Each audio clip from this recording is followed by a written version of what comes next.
লাগবে না, আসি। তো কথা মোতাবিক দেখতে যাবে, দেখতে গেল মামিনাতুস সাদিয়াকে হযরত আব্দুল মুতাল্লিব তিনি দেখতে গিয়েছেন। মনে রাখবেন মা আমিনাতুস সাদিয়া তিনি ছিলেন একজন চরিত্রবান মহিলা, যার নামটি বেদের মধ্যে আছে সম্বুলে বিষ্ণু জাসেদ গৃহে মহাদুর্ব ব্রহ্ম হমসুমাতং সুমাতং মাধুরী বিবো। পণ্ডিতকে বলল, শোনো পণ্ডিত, দুনিয়ার জমিনে ওই যে আখিরি নবীর মায়ের নামটা কি হবে? বলে আখিরি নবীর মায়ের নামটা হবে সুমতি। সুমতি শব্দের অর্থ হচ্ছে মাধুর্যবান, সুমতি শব্দের অর্থ হচ্ছে সুন্দরী, সুমতি শব্দের অর্থ হচ্ছে চরিত্রবান। বলল হামসুমাতং সুমাতং মাধুরী বিবো, মানে ওই সুমতি নারী, সুমতি নামে নারী পৃথিবীর জমিনে অতএব আখিরি নবীর মা হয়ে যাবে। জগতের মুমিন মুসলমান, সুমতি শব্দের অর্থ যদি সুন্দরী মাধুর্যবান চরিত্রবান হয়, মানে একটা তিনি ভাগ্যবতী মহিলা। বলেন তো তাহলে এই সুমতি শব্দের আরবি করলে হবে আমিনাতুস সাদিয়া, মানে আমেনা নামে নারী আখেরি নবীর মা হবে। আব্দুল মুতাল্লিব দেখতে গিয়েছে, দেখতে যাবার পরে মা আমেনাকে দেখছেন, তিনার কথার ভঙ্গিমা, তিনার নম্রতা ভদ্রতা, তিনার চলার ধরন দেখে হযরত আব্দুল মুতাল্লিবের পছন্দ হয়ে গিয়েছে। কিন্তু এখনকার যুগে টিকটক নারীদের যদি আপনি দেখতে যান, দেখতে পাবেন আল্লাহ পাকের আপনার বিরোধিতা করে, আল্লাহ দিয়েছে ভুরু সুন্দর করে, আরো বলে এ ভুরু হবে না, এ ভুরু ফিলআপ করা লাগবে। করে না, করে না? আল্লাহ মোটা করে দিয়েছে, ও চিকন করে ভুরু তুলে, অতঃপর বলে অতএব আপনার এই ঠুট কি করে, ঠুটে এমন ভাবে ডলেছে, বললেন লাল টকটক করে, কি ওটার নাম? লিপস্টিক। তারপরে আল্লাহ তো চুল কালো করেছে, আবার কালি দেয়। আপনারা দেন না, কালি দেন না? ওই মুহূর্তে যদি মারা যান, খোদার কসম বলছি গোসল হবে না আপনার, আপনার জানাজার নামাজ পড়েও জান্নাত দেওয়া যাবে না, আপনার কবর 14 বার জিয়ারত করলে জান্নাতে যাবেন না, কারণ আপনার গোসল হবে না, কারণ আপনি যে আপনার কালিটা চুলে ব্যবহার করেছেন, ওই মুহূর্তে যদি মারা যান গোসল তো হবেই না, জান্নাতে যাওয়া যাবে না। এ নারী, তোমাকে আল্লাহ সৌন্দর্য তোমার বাড়িয়ে দিয়েছি কত সুন্দর করে, ভুরুগুলো দিয়েছে, ফিলআপ করিও না।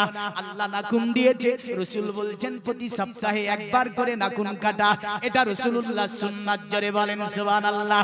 কিন্তু নারী তুমি রেখে দাও 20টা আঙ্গুলের নাখুন, বানরের মতো। কার মতো? বানর কুনি কাটে গো, নাখুন কাটে বানর। এদের দেখা দেখি ছেলেরাও বলছে তোরাও পারলে আমরাও পারবো, তো দুজনই রেখেছে রাখুন, যদি ঝামেলা হয়, স্বামী স্ত্রী যখন লাগবে ঝামেলা, উভয়ের মুখের আকৃতি পাল্টিয়ে যাবে, যাবে না? যাবে না? এও মারবে খামচা, ও মারবে খামচা। তাহলে রাসূলের সুন্নাতের বিরোধী নাখুন রাখা যাবে না। হযরত আব্দুল মুতাল্লিব আপনার তিনার নম্রতা ভদ্রতা দেখে আপনার পছন্দ হয়ে গেল। আব্দুল ওয়াহাব বিন জওহরীকে বলল, শোনো, অতএব আমি আব্দুল্লাহর বিবাহ আমিনার সঙ্গে পড়িয়ে দেব। দিনদার্য আপনার হয়ে গেল, দিনদার্য মোতাবিক আব্দুল্লাহর সঙ্গে আমিনার বিবাহ পড়িয়ে দেওয়া হলো। মা আমিনাতুস সাদিয়াকে মক্কা নগরীতে নিয়ে আসা হলো। মা আমিনা মক্কাতে এসেছেন, আমার আল্লাহ বলছেন, শোনো, এতদিন পর্যন্ত নূরে মুহাম্মাদি আব্দুল্লাহর পেশানিতে ছিল, আব্দুল্লাহর স্কন্ধে ছিল। জাহানের অতএব জিন ইনসান ব্যতীত যত অতএব গাছপালা আছে, জলস্থ প্রাণী আছে, স্থল প্রাণী আছে, সাতবক আসমান থেকে নিয়ে জান্নাতে এলান করে দাও, আজকে রাত্রিতে আমি আল্লাহ নূরে মুহাম্মাদিকে মুনতাকিল করে আমিনার উদরে দিয়ে দেব। জুলুম চলে যাবে, সেতাম মিটে যাবে। অতএব ওই যে জিন্দা নারীদেরকে দাফন করা বন্ধ হয়ে যাবে, অত্যাচার নির্যাতন বন্ধ হয়ে যাবে। রাহমাতাল লিল আলামিন আজকে রাত্রিতে মায়ের উদরে চলে যাবে। জিবরিল আলাইহিস সালাম জান্নাতে বলে দিল, এ জান্নাতের হুর কালেমা শোনো। আজকে নূরে মুহাম্মদী আব্দুল্লাহর স্কন্ধ থেকে পেশানি থেকে আমিনার উদরে চলে যাবে। জিবরিল পুরা আপনার এলান করে দিল। জলস্থ প্রাণীরা জেনে নিয়েছিল নূরে মুহাম্মদী মুনতাকিল হয়ে মায়ের উদরে চলে এসেছে। আপনার এমন করে আপনার স্থল প্রাণীরা জেনে নিয়েছিল নূরে মুহাম্মদী মুনতাকিল হয়ে আপনার আব্দুল্লাহর পেশানি থেকে মায়ের উদরে আপনার চলে এসেছে। আপনার পুরা এলান হয়ে গিয়েছে এ আব্দুল্লাহ তিনি যখন আপনার এই নূরে মুহাম্মদী মুনতাকিল হয়ে মা আমিনার উদরে চলে গেল, আব্দুল্লাহ অতঃপর বাড়ি থেকে বের হতো। মক্কার নারীরা তার দিকে তাকায়, কিন্তু নূরে মুহাম্মদী আব্দুল্লাহর পেছানিতে আর দেখা যায় না। মা আমিনাতুস সাদিয়ার উদরে চলে গিয়েছে, আব্দুল্লাহর পেছানিতে আর নূরে মুহাম্মদী জ্বলে না। তাই মক্কার নারীরা গেটের কাছে আর দাঁড়িয়ে থাকে না, আব্দুল্লাহকে দেখতে চায় না। আব্দুল্লাহকে দেখার জন্য যেভাবে তারা পাহারা দিত আজ যেন পাহারা দেয় না। একদিন আব্দুল্লাহ একজন নারীকে বলছে, আচ্ছা তোমরা তো আমাকে দেখার জন্য দাঁড়িয়ে থাকতে, আমাকে বিবাহের পয়গম্বর দিতে তোমরা, কিন্তু আর তো কিছুই বলো না। আব্দুল্লাহকে বলেছিল, শোনো আব্দুল্লাহ, তোমার পেছানিতে যে নূর জ্বলজ্বল করে জ্বলতো ওই নূর আর আমরা দেখতে পাই না। এ আব্দুল্লাহ, এই কারণে তোমাকে আর বিয়ে করতে চাই না আমরা। এ আব্দুল্লাহ, ওই নূর আমিনার উদরে চলে গিয়েছে নিশ্চয়। আল্লাহর নবী সাল্লাল্লাহু আলাইহি সাল্লাম সিস্টেম মোতাবেক দিনগুলো আপনার চলে যায়। নবীজি আমার 1 মাসের মা উদরে, আরেকটা বর্ণনা 3 মাসের উদরে। যদিও কোনো ঐতিহাসিক বলেছেন কিছুদিন কেন আপনার উদরে মায়ের, তবে আল্লাহর নবী পিতা আব্দুল্লাহ একদিন আমিনাকে বলছে, ওগো আমিনা শোনো, একটা কথা তোমাকে আমি বলবো। আমিনা বলল, এ আমার স্বামী বলুন, এমন কি কথা বলবেন? আমিনাকে বলে, আমিনা, আজকে রাত্রিতে একটা আপনি স্বপ্ন দেখেছি। আমিনা বলে, স্বামী আমার বলুন, এমন কি স্বপ্ন আপনি দেখতে পেয়েছেন? আমিনাকে বলে, আমিনা, আজকে রাত্রিতে কেউ যেন আমাকে বলছে, এ আব্দুল্লাহ, আমিনার উদরে একটা বাচ্চা আছে, পুত্র সন্তান। এই সন্তানের নামটা দুনিয়ার জমিনে অতএব রাখা হবে মুহাম্মদ সাল্লাল্লাহু আলাইহি ওয়াসাল্লাম। আব্দুল্লাহ, তোমার স্ত্রীকে তুমি এই ওসিয়াতটা দিয়ে দাও।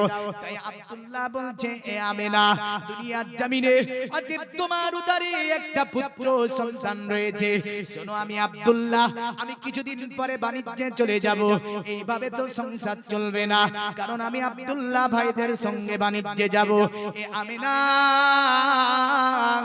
আমি যদি বাণিজ্য থেকে ফিরতে না পারি, তবে তুমি ওই সন্তানের নাম দেবে মুহাম্মাদুর রাসূলুল্লাহ। জোরে বলেন সুবহানাল্লাহ। আমিনা বলছে, ওগো স্বামী, এমন কথা বলিবেন না, কারণ আপনি বাণিজ্য থেকে ফিরে এসে আপনার ছেলের নামকরণ আপনি করবেন, আপনার ছেলের নাম আপনি রেখে দেবেন। আমিনাকে বলে, আমিনা, হায়াত মউতের কথা বলা যায় না। আমি আব্দুল্লাহ যদি ফিরে আসতে না পারি, ওই সন্তানের নাম তুমি রাখবে মুহাম্মাদুর রাসূলুল্লাহ সাল্লাল্লাহু আলাইহি ওয়াসাল্লাম। দিনগুলো অতিবাহিত হয়, বাণিজ্যে যাওয়ার দিন যেন আপনার কাছে আসলো। আব্দুল্লাহ বলছে স্ত্রীকে, আমার স্ত্রী, আমি তো বাণিজ্যে চলে যাব, আমাকে বিদায় দাও। কিন্তু আমার আল্লাহ আমিনার যেন আপনার অন্তরে এটাই জানিয়ে দেয়, এ আমিনা, জীবনের মতো স্বামীকে দেখে নাও, কারণ আব্দুল্লাহকে আর তুমি দেখতে পাবে না। পৃথিবীর মুমিন মুসলমান, আমিনাকে এটাই আমার আল্লাহ বলে, আমিনা, জীবনের মতো স্বামীকে দেখে নাও, আর তুমি দেখতে পাবে না। আব্দুল্লাহর মনটাও যেন বলে, আমি হয়তো আর ফিরে আসবো কিনা। তাই যেন বিদায় দিতে মা আমিনার যেন কলেজা ফেটে যায়। আব্দুল্লাহকে বলে, ওগো আমার স্বামী, আপনি যে বাণিজ্যে চলে যাবেন, আমি আমিনা আপনাকে বিদায় দিতে পারি না। দুই স্বামী স্ত্রী আপনার ওজনে কাঁদতে লাগলেন। আব্দুল্লাহ বলে, আমিনা, এমন করে বসে থাকলে চলবে না। বাণিজ্যে বিদায় দিতে গিয়ে মা আমিনা দরজাটাকে ধরে দাঁড়িয়ে আছেন। আব্দুল্লাহ সামনের দিকে এগিয়ে যায়। আব্দুল্লাহ দুই ধাপ এগিয়ে যায়, আমার পেছন দিকে আমিনার দিকে ঘুরে ঘুরে তাকায়, কারণ তার জীবনের শেষ দেখা ছিল এটাই। মা আমিনা দরজার উপর দাঁড়িয়ে দাঁড়িয়ে নিজের স্বামী আব্দুল্লাহর দিকে তাকিয়ে আছে। এ পৃথিবীর মুমিন মুসলমান, আমার নবী পাক সাল্লাল্লাহু আলাইহি সাল্লামের পিতা বাইদের সঙ্গে বাণিজ্যে বেরিয়ে গেলেন। বাণিজ্যে যেতে মদিনাতুল মুনাওয়ারার সরজমিনে পৌঁছাতি আব্দুল্লাহ অসুখগ্রস্ত হয়ে গেল। আল্লাহুম্মা সাল্লাল্লাহু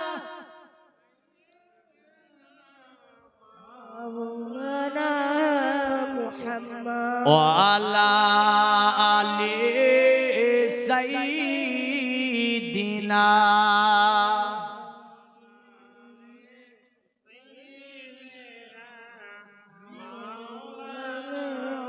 পৃথিবীর মুমিন মুসলমান সেখানে ভাইরা বলল, এইভাবে যদি বাণিজ্যে যাওয়ার জন্য আমরা 10 ভাই থেকে যাই বড় বিপদ আছে, কারণ এখানে যদি থেকে যাই বাণিজ্য আটকে যাবে।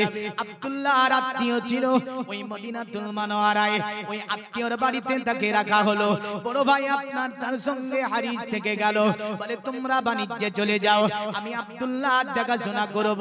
প্রথম দিন আপনার যেন আপনার ওই অসুখ বাড়তে থাকলো, হাকিম ডাক্তার কবিরাজ দিয়ে আপনার সেটা ট্রিটমেন্ট করা হয়, কিন্তু আব্দুল্লাহর অসুখ যেন দিয়ে পরদিন আপনার বেড়ে গেল।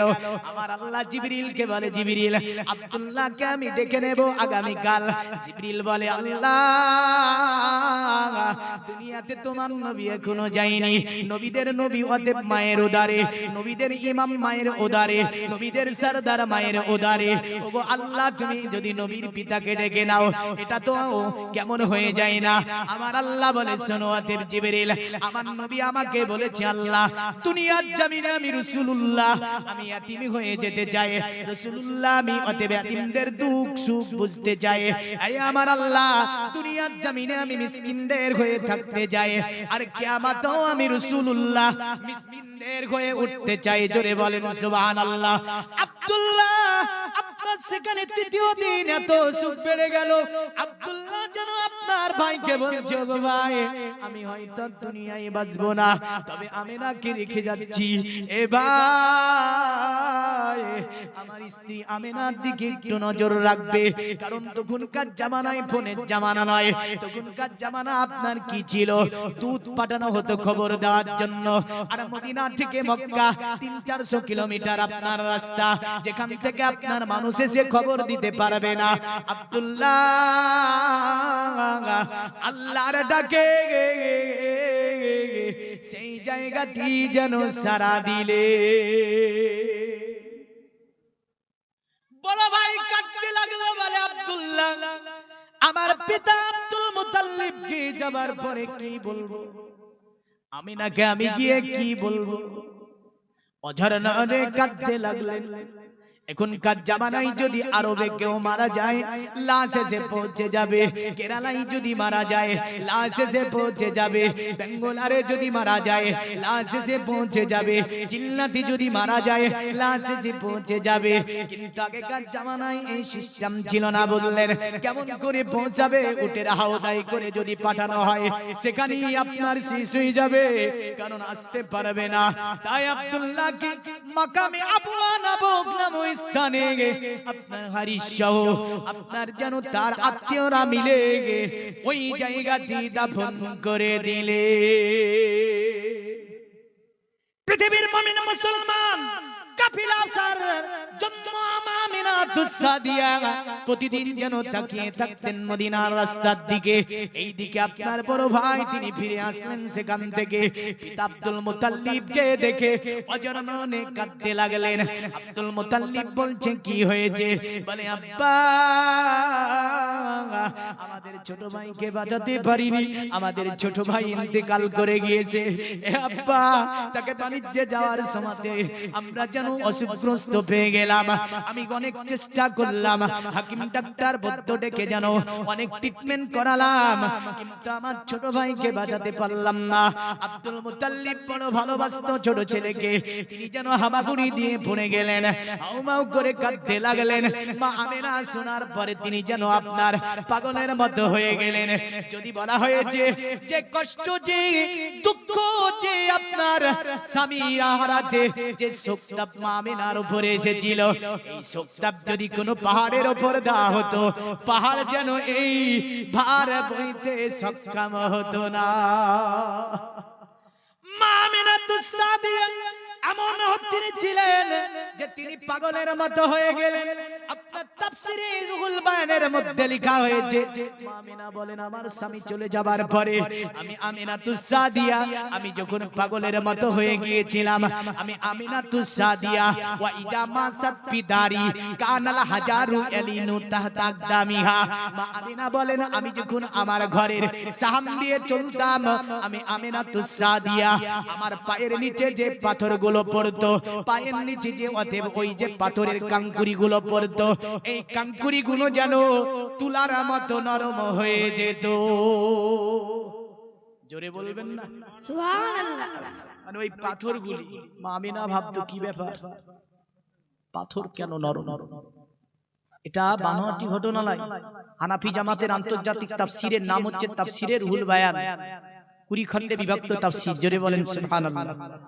লিখেছেন যিনি ইসমাইল হাক্কি রাহমাতুল্লাহ আলাইহি।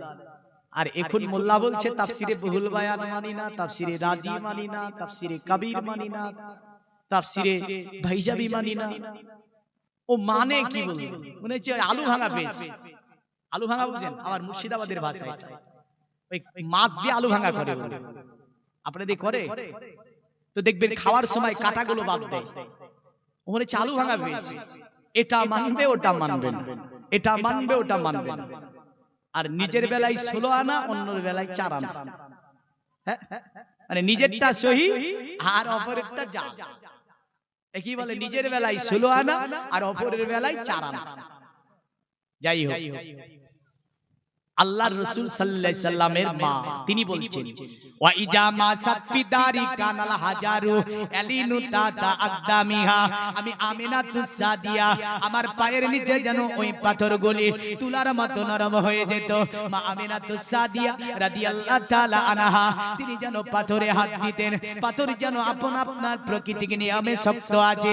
মা আমিনা বলতো আমি বুঝতে পারি না কেন এই পাথরগুলো আমার পায়ের নিচে এত নরম হয়ে যায়।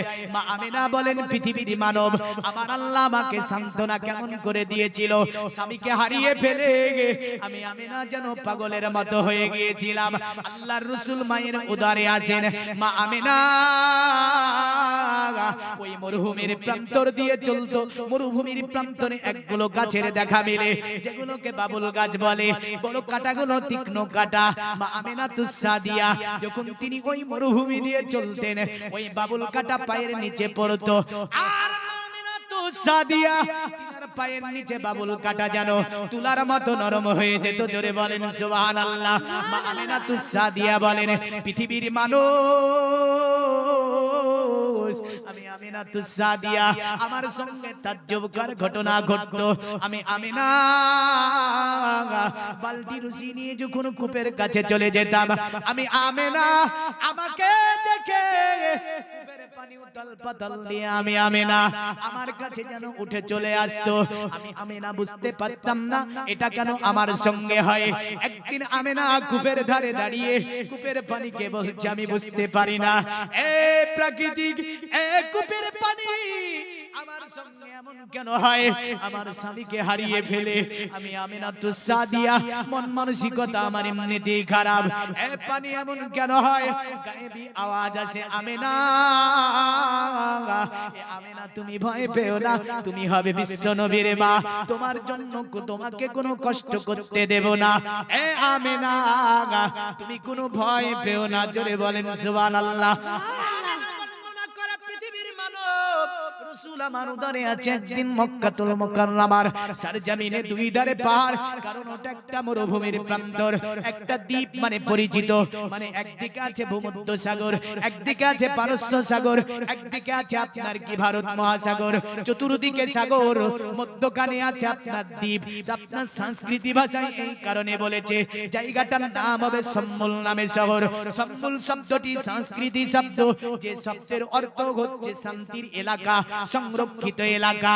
আর আরবিতে বলতে গেলে বলতে হবে ওয়াজাল বালাদিল আমিন, আমানতের শহর হচ্ছে মক্কা, শান্তির শহর হচ্ছে মক্কা। এই মক্কা হচ্ছে একটা মরুভূমির দেশ, পাহাড়ি এলাকা। মা আমিনা বলছেন দুনিয়ার মানব, দুই দিকে পাহাড়। আমি আমিনাতুস সাদিয়া রাদিয়াল্লাহু তাআলা আনহা পাহাড়ের মধ্যবর্তী স্থান দিয়ে আমি আমিনা হেঁটে যাচ্ছিলাম। দুই পাহাড়ের গাছগুলো যেন আমি আমিনা আমার দিকে যেন ঝুঁকে যায়। আমি আমিনা ভয় পেয়ে গিয়েছি, কোনো বাতাস নাই, হাওয়া নাই, আর এইভাবে গাছগুলো আমার দিকে কেন ঝুঁকে যায়। মা আমিনা থমকে দাঁড়িয়ে বলে, আমি কেন, আমার সঙ্গে কেন এমন হয়? আওয়াজ আছে যেন আসসালাতু ওয়াসসালামু আলাইকা ইয়া রাসূলুল্লাহ, আসসালাতু ওয়াসসালামু আলাইকা ইয়া হাবিবাল্লাহ, আসসালাতু ওয়াসসালামু আলাইকা ইয়া সাইয়্যিদাল মুরসালিন। আমার নবী পাককে পাথর সালাম দেয়, আমার নবীকে গাছ সালাম দেয়, আমার নবীকে পাহাড় সালাম দেয়, আমার নবীকে আপনার আল্লাহর সৃষ্টি সালাম দেয়, কিন্তু দেয় না বেঈমান বেদিনেরা। ঠিক না ভুল? দেয় না কেবল বেঈমান বেদিনে। মা আমিনা দাঁড়িয়ে গিয়েছেন, মা আমিনা বলছেন কি হয়েছে?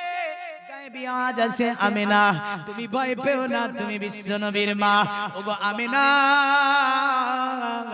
তোমার উদারে যিনি আছে রাহমাতাল লিল আলামিন, অতএব ওই নবীরে আমরা সালাম দিই, ওই নবীর কারণে আমরা তোমার দিকে ঝুঁকে যাই। এ দুনিয়ার মুমিন মুসলমান, মা আমিনাতুস সাদিয়া এমন অনেক তাজ্জুবকার ঘটনা মক্কাতুল মুকাররমাতে মা আমিনার সঙ্গে ঘটেছে। দিনগুলো অতিবাহিত হয়, তবে পৃথিবীর মায়েরা শুনে রেখে দেবেন, আল্লাহর নবীর মা আমিনা তিনি বলে, পৃথিবীর মায়েরা বাচ্চার জন্য মার যে কষ্ট হয়, মা আমিনা বলে মুহাম্মদ সাল্লাল্লাহু আলাইহি সাল্লামের জন্য আমি আমিনাতুস সাদিয়া আমার যেন কোনো প্রকারের কষ্ট হয়নি। তোমরা তো বাচ্চার জন্ম দাও, বাচ্চার কারণে মায়ের শরীরে পরিবর্তন আসে, কিন্তু মা আমিনা বলেন আমার ছেলে মুহাম্মাদের কারণে আমি আমিনা আমার শারীরিক কোনো পরিবর্তন আসেনি। আমি আমিনাতুস সাদিয়া জীবনে কোনোদিন আমার কোনো প্রকারের অসুবিধা হয়নি। দিনগুলো আপনার চলে যায়, আস্তে আস্তে দিনগুলো চলে যায়। ছোট্ট কুটরি ঘর, দিন দুনিয়ার বাদশা হাবিবুল্লাহ আমার যে ঘরে আসবেন, একটা যেন ছোট্ট কুটরি ঘর, যেটা খেজুর পাতার আপনার ছাউনি রয়েছে, ওই ছাউনির মধ্যে বিশ্ব নবী আসবে। বলেন আমার নবী পাক দুনিয়ার জমিনে পদার্পণ করলেন যে মাস্টার নাম কি? এই বলেন না গো, 12ই, জোরে বলেন 12ই রবিউল আউয়াল। এতে কোনো প্রকারের আপনার কোনো একতালাপ নাই যে 12ই রবিউল আউয়ালে নবী এসেছে, তারিখ নিয়ে যে ইখতিলাফি শুরু করেছে। মনে রাখবেন ও এটাও মানে না, ওটাও মানে না, ও এটাও মানে না, ওটাও মানে না। আর কি চালাক, যেই দিনেতে নবী এলো আর মানে গজল পড়ছি, ওই দিনই বিদায় নিল, আজ দুঃখ নেব না খুশি নেব, খোদা গো তুমি দাও না বলে। এই বলেনি আল্লাহ, এ দুঃখ নেবি না খুশি নেবি, বুখারী তো আছে হাদিস, মুসলিমে আছে হাদিস, মিশকাতে হাদিস আছে। আবার জিজ্ঞাসা করার লাগে, হ্যাঁ ও জিজ্ঞাসা করে আর বলে মানুষকে বুঝায়, এই দিনই তো নবী মরে গিয়েছে। ছি ছি ছি ছি। নবীকে মরা বলা, প্রথম মরা শব্দটা ব্যবহার করেছিল ইবলিস। কে ব্যবহার করেছিল? কোথায় বলে দিচ্ছি, ওই যে নূহ নবী আলাইহিস সালামের কাশতি যখন জুদি পাহাড়ে লাগলো, তো জুদি পাহাড়ে কাশতি লেগেছে, ইবলিস তো বুঝলেন ওই কাশতি ডুবানোর জন্য একদম উঠে পড়ে লেগেছিল। পেরেছে?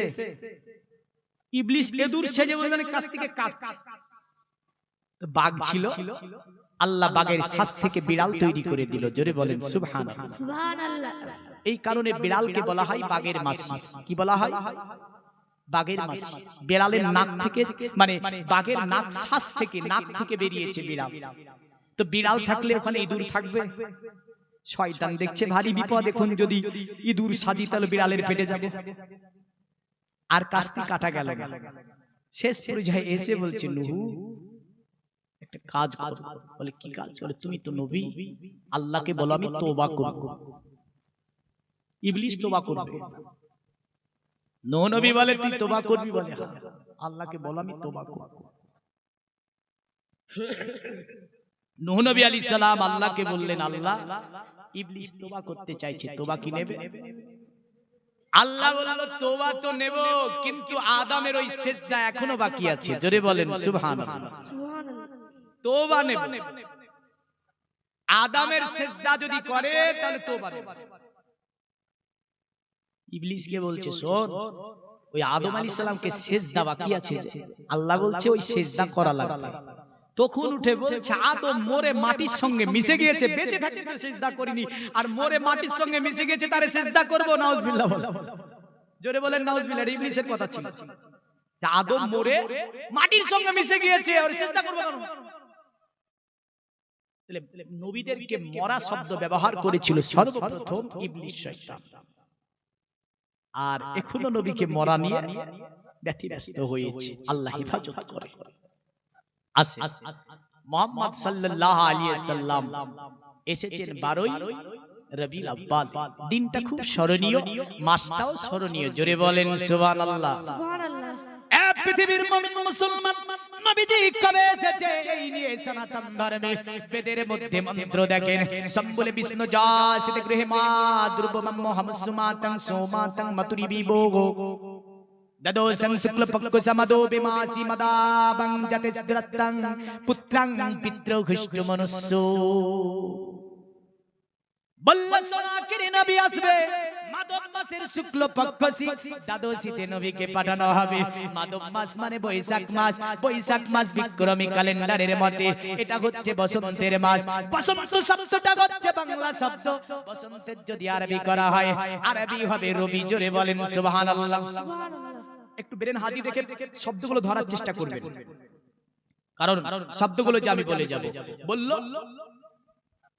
বসন্ত, বসন্ত শব্দটা বাংলা না আরবি?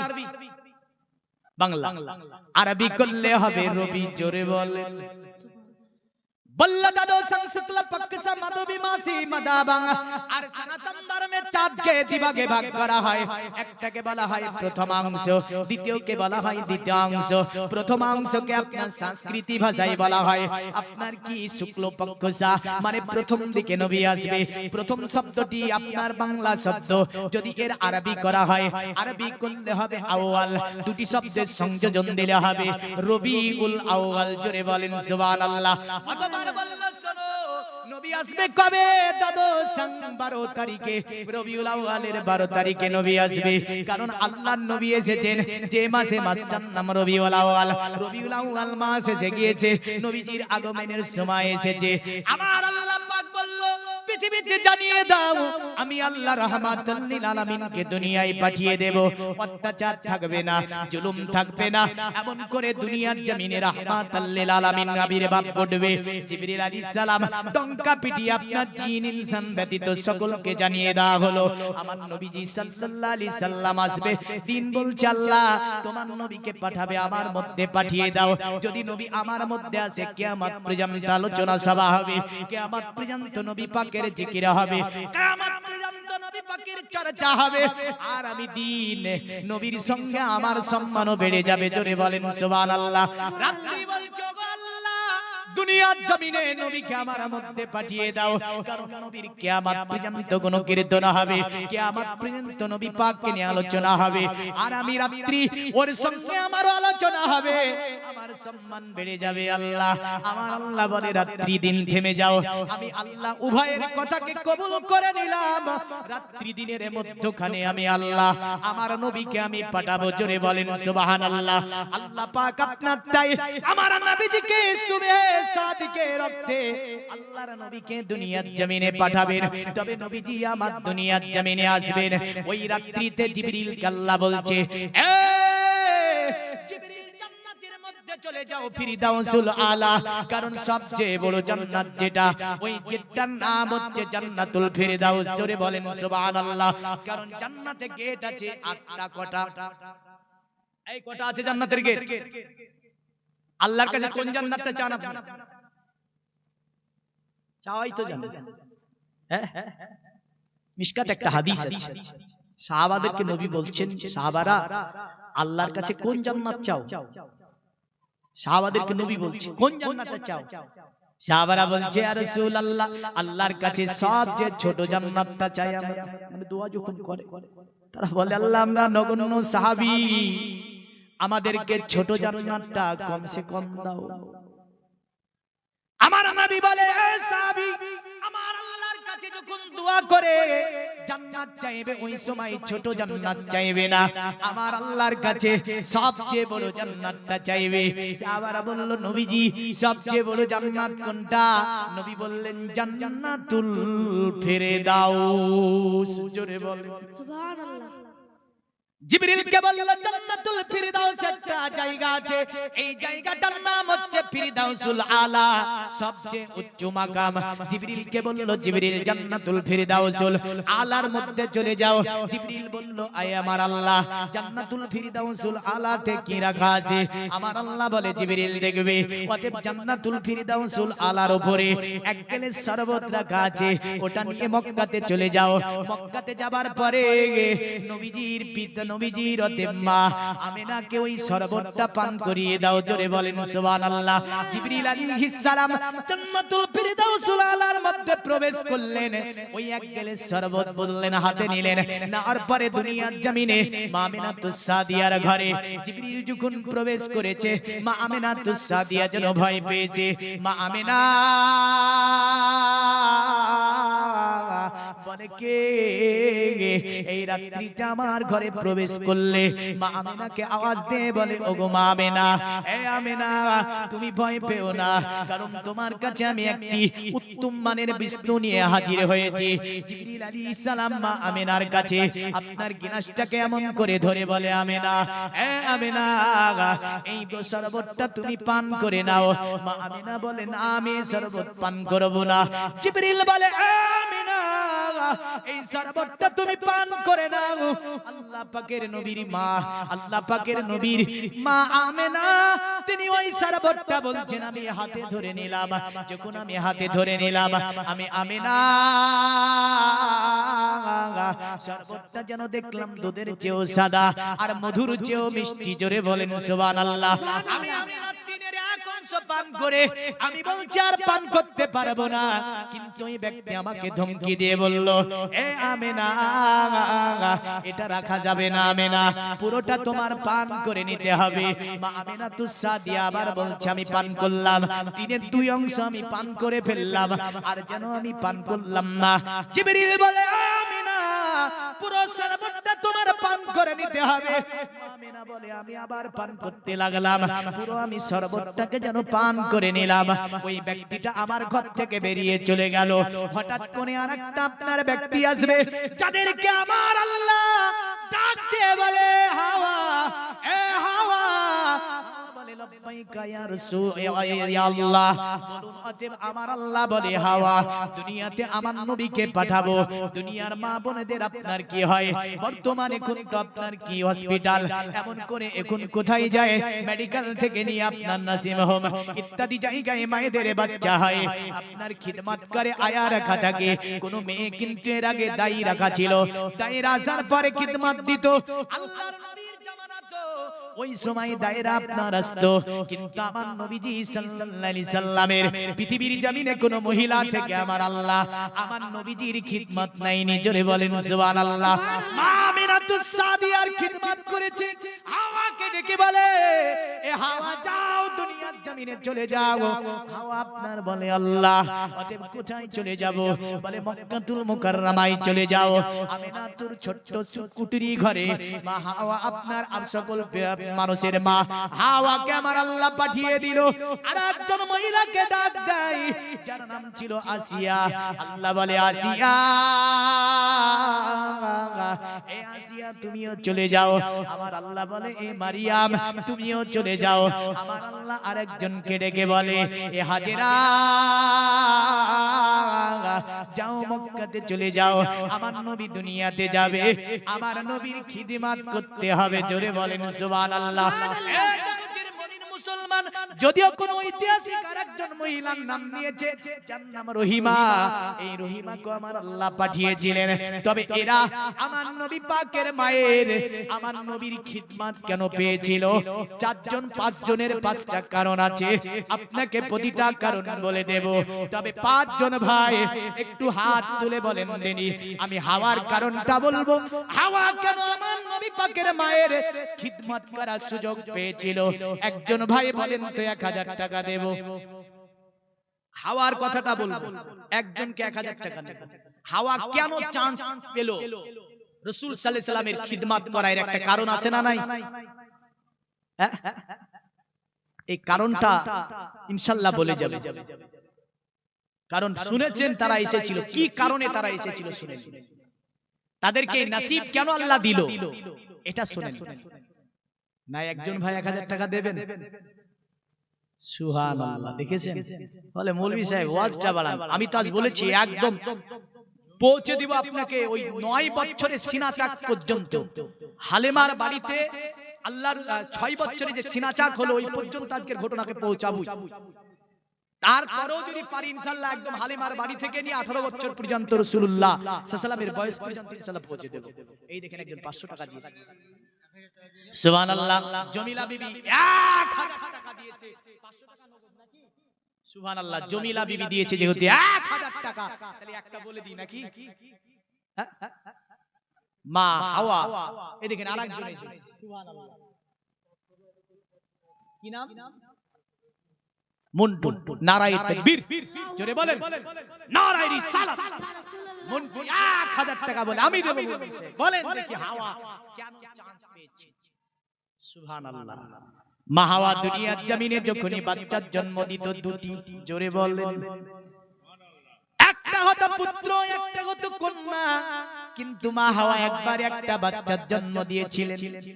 এই বাচ্চাটার নাম ছিল শীস নবী আলাইহিস সালাম, জোরে বলেন। মা হাওয়া আল্লাহকে বললেন, আল্লাহ দুনিয়াতে আমি যখনই বাচ্চার জন্ম দিই দুটি বাচ্চা হয়, একটা হয় পুত্র একটা হয় কন্যা। এই তরফের পুত্র ওই তরফের কন্যার সঙ্গে বিবাহ শরীয়তে তখনকার জায়েজ। আল্লাহকে বলে, আল্লাহ কিন্তু আমি একজন বাচ্চার জন্ম দিলাম, অতএব এই বাচ্চার সঙ্গে তো কোনো পুত্র নাই কোনো কন্যা নাই। আমার আল্লাহ বলে, হাওয়া তুমি আমার কাছে যেহেতু এমন কিছু জানতে চাইলে, আমি আল্লাহ পাক দুনিয়ার জমিনে আমি পাঠিয়ে দিয়েছি ওই অতএব যার নাম ছিল শীস নবী আলাইহিস সালাম, কারণ শীস নবী ছিল আদমের ছেলে, জোরে বলেন। আর কিছু মুন্সি বলে শীস নবী শিশির ভিতর তৈরি, নাউজুবিল্লাহ। কি বলে? মানে জারিকে মিলানোর জন্য টেনে পেরে মিলিয়ে বলে শীস নবী শিশির ভিতর তৈরি। কোন নবী শিশির মধ্যে তৈরি হয় নি। শীস নবী আলাইহিস সালামের বাবার নাম ছিল কি? আদম আলাইহিস সালাম। আমাকে একটা জালসা একটা ছোট চিরকুট লিখে দিয়ে বলছে, আমি বলেছিলাম যে শীস নবী কিভাবে এসেছিলেন এবং করে শীস নবী আলাইহিস সালাম তিনি একাই এসেছিলেন, এই সমস্ত বিষয় বলেছিলেন। চিরকুট লিখে দিয়ে বলছে, মৌলভী সাহেব তাহলে শীস নবীর বিয়ে কার সাথে হয়েছিল? একটা জানার কৌতূহল। দেখেন শীস নবীর বিয়ে হয়েছিল বলা হয়েছে জান্নাতের একজন হুরের সঙ্গে, জোরে বলেন, জোরে বলবেন না? সুবহানাল্লাহ। এই হুর নূরের তৈরি না মাটির তৈরি? তো নূরের তৈরি হয়ে একজন নবীর সঙ্গে জীবন সংসারও করেছে, বাচ্চাও হয়েছে, জোরে বলেন সুবহানাল্লাহ। একজন হুরের সঙ্গে বিয়ে হয়েছিল দুনিয়াতে, এই শীস নবী আলাইহিস সালাম। তো তিনি আল্লাহকে, হাওয়া বলছে, আল্লাহ এর সঙ্গে তো কন্যা দিলে না তুমি। আমার আল্লাহ বলে, হাওয়া চিন্তা করো না, কারণ আমি আল্লাহ তোমার উদারে যে আমি আল্লাহ একটাই ছেলে পাঠিয়েছি, ইনি হচ্ছে নবী শীস আলাইহিস সালাম। আর ইনার স্কন্ধের উপরে রয়েছে নূরে মুহাম্মাদি সাল্লাল্লাহু আলাইহি ওয়াসাল্লাম। কারণ আমি আদম থেকে মুনতাকিল করে শীসের স্কন্ধে দিয়ে দিয়েছি নূরে মুহাম্মাদি। এ হাওয়া তুমি চিন্তা করো না, কারণ আমি আল্লাহর ব্যবস্থা করে দেব। মা হাওয়া বলল, আল্লাহ তাহলে এই কারণে তুমি মুহাম্মাদের খাতিরে এর সঙ্গে কোন কন্যা পাঠিয়ে দাওনি? বলে না, এটা আমার নবীজির সম্মান, জোরে বলেন সুবহানাল্লাহ। মা হাওয়া আল্লাহকে বলে, আল্লাহ ওই নবী কেমন আমারে কি একটু দেখাবে না? আল্লাহ আল্লাহ বলে হাওয়া আমি আল্লাহ তোমার দোয়াকে কবুল করে নিলাম। আমার নবী যখন দুনিয়াতে যাবে আমি আল্লাহ তোমার দিয়ে একটি খিদমত করার সুযোগ আমি তোমাকে করে দেব। জোরে বলেন সুবহানাল্লাহ। তাই আমার আল্লাহ হাওয়াকে ডাক দিয়ে বলল, হাওয়া যাও চলে যাও, আমার নবী দুনিয়ার জমিনে যাবে। আর একজন মহিলা যার নাম ছিল আসিয়া। আসিয়ার স্বামীর নাম কি ছিল? ফেরাউন। বড় জালিম, বড় কাফির, বেঈমান, বেদিন। এই আসিয়া কেন সুযোগ পেয়েছিল এই কথাটাও আপনাকে আমি বলে দেব। আমার নবী পাকের খিদমত করা কেন সুযোগ পেয়েছিল আসিয়া? তবে একজন ব্যক্তি দিয়েছেন হাওয়ার এই বিষয়টা জানতে 1000।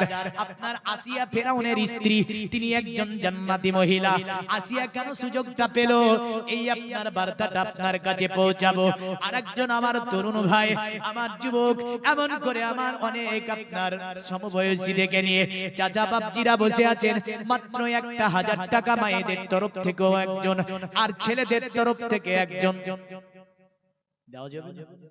এই আপনারা ভাবছেন যে মৌলভী সাহেব নিয়ে পালিয়ে যাবেন নাকি? তা হচ্ছে নাকি? এই টাকাটা মসজিদের জন্য বলেছি। কিসের জন্য? মসজিদের জন্য। 1000 টাকা। কারণ আমি ধরে থাকবো না, এইভাবে ওয়াজ চলে যাবে। হ্যাঁ, নতুবা অতদূর যেতে পারবো না জীবন নিয়ে। তাই বলবো 1000 টাকা দেওয়ার মতো নাই। সুবহানাল্লাহ। আসিয়া এ ছিল ফেরাউনের স্ত্রী। জান্নাতি না জাহান্নামী? জান্নাতি।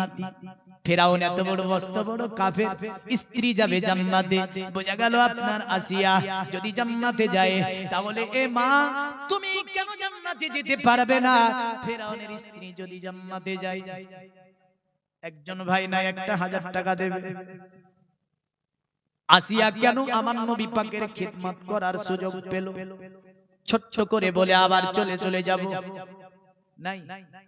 সুবহানাল্লাহ। ভাবছে দিলে ফুরে যাবে, দেব না। 1000 টাকা চেয়েছে মৌলভী সাহেব, মেলা টাকা। 1000 টাকায় আপনি এখানে যা পাবেন জান্নাতে তার চেয়েও বেশি পাওয়া যাবে। জোরে বলেন সুবহানাল্লাহ। এই 1000 টাকা মায়েদের কাছে আমি আবেদন রেখেছি, আজকে না পারলে পরে দিয়ে দেবেন আল্লাহর ঘর মসজিদে। একটুখানি বলে দেন মৌলভী সাহেব, ওয়াদা করে দিলাম আগামী বছর পর্যন্ত ইনশাআল্লাহ 1000 টাকা বলেছেন আসিয়া কেন জান্নাতে যাবে এই কথাটা আপনার ছোট্ট করে বলার চেষ্টা করব। আর আসিয়া কেন আমার নবীজির খিদমত করার সুযোগ পেয়েছে ইনশাআল্লাহ সেটাও বলে দেব। জোরে বলেন। এ দুনিয়ার মুমিন মুসলমান মায়েদেরকে বলবো, মা স্বামীর বিরুদ্ধে আল্লাহর দরবারে কোনো অতএব আরজি দায়ের করবে না। আল্লাহ তোমার আরজিকে কবুল করবে না। সুবহানাল্লাহ। এদিকে আসুর রহমান দিয়েছে 500 টাকা। আল্লাহ যে আসাই যে নিয়াতে দান করেছে দানকে কবুল ও মঞ্জুর করে নিয়ে আসিয়া যেমন জান্নাতে যাবে, আসুর রহমানকেও তুমি জান্নাতি হিসাবে কবুল করো। সকলে বলেন এই জোরে বলেন আল্লাহুম্মা আমিন। আল্লাহুম্মা। একদিন আসিয়া মুসা নবী আলাইহিস সালামকে কোলে করে নিয়ে বসে আছেন। এমন তো অবস্থায় ফেরাউন আসলো। ফেরাউন আসার পরে আপনার মুসা নবীর চেহারা চাঁদের মতো উজ্জ্বল ছিল। বললেন ফেরাউন আপনার আসার পরে মুসা নবী আলাইহিস সালামকে আসিয়ার কোলে আপনার বসে আছে, আপনার কে মুসা নবী আলাইহিস সালাম। আর ফেরাউন এসে মুসা নবী আলাইহিস সালামের গালের উপরে একটা চুমু দিতে যাবে। আর হযরতে মুসা নবী এমন একটা চড় মারলো, এক চড়ে ফেরাউনের দাঁত নড়ে দিল। চুমু দিতে গেছে মুসা নবীকে ফেরাউন, কারণ মুখখানা চাঁদের মতো সুন্দর মুসা নবীর, তো চুমু দিতে গেছে, এক চড়ে দাঁত নড়ে গেল। ফেরাউন রেগে গেল। আসিয়াকে বলছে, আসিয়া এটাই ওই ছেলে জ্যোতিষী বলেছিল বনি ইসরাইলের মধ্যে এমন একটা বাচ্চার জন্ম নেবে। এই ফেরাউন তোর অতএব বাদশাহীকে অস্তিত্ব তোর বাদশাহী রাখবে না। আসিয়াকে বলছে, আসিয়া এটাই ছেলে হবে, কারণ এই ছোট্ট ছেলে আমাকে এমন চল মারলো যে আমার একটা দাঁত নড়ে গেল। এই আসিয়া একে আমি কতল করে দেব। আসিয়া বলল, ওগো স্বামী শুনে রেখে দেন, এই বাচ্চাটা বনি ইসরাইলের বাচ্চা নয়, কারণ যাকে নীল নদ থেকে কুড়িয়ে পেয়েছি